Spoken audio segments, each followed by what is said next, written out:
Hello, ഞാനിന്നൊരു ചക്കപ്പഴം വെച്ചിട്ടൊരു പായസം ഉണ്ടാക്കിയിട്ടുണ്ട് കേട്ടോ.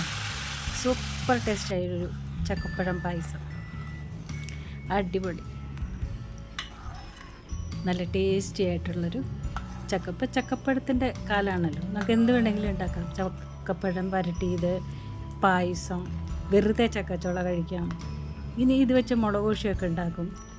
അപ്പോൾ ഇന്ന് ഞാൻ ഉണ്ടാക്കിയേക്കുന്നത് ഒരു ചക്കപ്പഴം പായസം, സൂപ്പർ ടേസ്റ്റി ആയിട്ട്.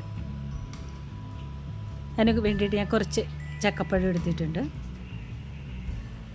അത് ശരിക്കും വേണമെന്നുണ്ടെങ്കിൽ മിക്സിയിൽ അടിച്ചിട്ട് എടുക്കാം കേട്ടോ. ഞാനിത് കുക്കറിൽ വേവിച്ചിട്ട് എടുക്കുകയാണ് ചെയ്തത്. ഒരു 2-3 വിസിൽ വന്നിട്ട് ചക്കയ്ക്ക് ഇച്ചിരി വേവ് കൂടുതലാണ്. അപ്പോൾ കുക്കറിലേക്ക് ഇട്ടിട്ട് കുറച്ച് വെള്ളം കൂടി ഒഴിച്ച് വേവിച്ചെടുക്കുകയാണ് ചെയ്തത്.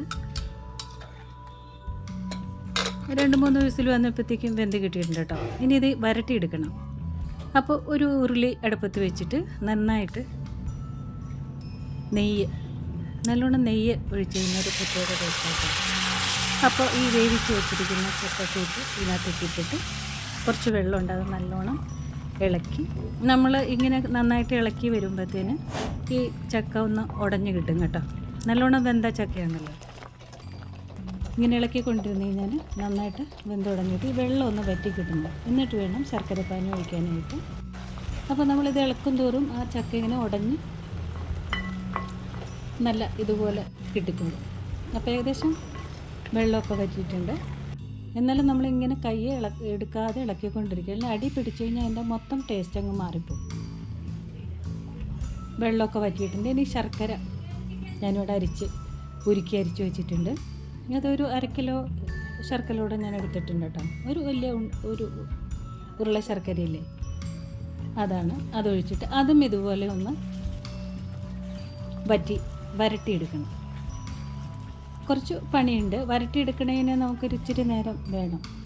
ഇന്നത്തെ ചൂട് സമയത്ത് നല്ല ചൂടുമാണ്. എങ്കിലും നമ്മളതൊരു ഇത് കിട്ടിക്കഴിയുമ്പോൾ നമ്മളത് ഉണ്ടാക്കണം എന്ന് വിചാരിച്ചാൽ അത് ഉണ്ടാക്കണമല്ലോ. ഗ്യാസിലാണ് ഉണ്ടാക്കുന്നത്. ഗ്യാസിന് ഇപ്പോൾ ക്ഷാമമാണ്. എന്നാലും വെറുതെ കളയാൻ പറ്റില്ല. ചക്ക ചുള കിട്ടിക്കഴിഞ്ഞാൽ നമുക്ക് വെറുതെ കിട്ടുന്നതല്ലേ. അങ്ങനെ ശർക്കരയുടെ വെള്ളം വറ്റി കഴിഞ്ഞിട്ട് തേങ്ങാപ്പാൽ എടുത്തു വെച്ചിട്ടുണ്ട്. 2ാം പാലാണ്. ഒരു 1.5 തേങ്ങ ഞാൻ എടുത്തിട്ടുണ്ട് കേട്ടോ. അതും കൂടി ഒഴിച്ചിട്ട് നന്നായിട്ട് ഇതുപോലെ വരട്ടി ശരിക്ക് വരണ്ട് വന്നിട്ടുണ്ട് കണ്ടോ. വെള്ളമൊക്കെ വറ്റിയിട്ട് ശർക്കരയുടെ വെള്ളം വറ്റി ഈ തേങ്ങാപ്പാൽ ഒഴിച്ചിട്ട് നന്നായിട്ട് തിളച്ചതിന് ശേഷം കുറച്ച്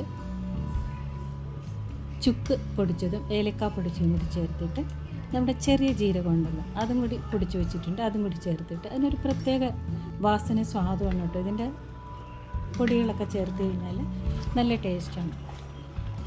അതും കൂടി ഇട്ട് ഇളക്കിയതിന് ശേഷം ലാസ്റ്റ് നമ്മളൊരു തലപ്പാൽ ഇച്ചിരി എടുത്ത് വെച്ചിട്ടുണ്ട് കേട്ടോ.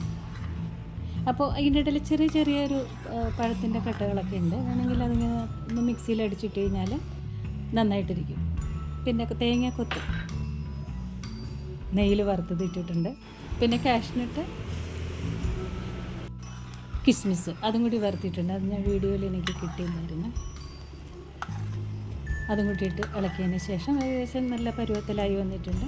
നല്ല സെറ്റായി കിട്ടിയിട്ടുണ്ട്. ഇനി തലപ്പാൽ ഒഴിക്കാം.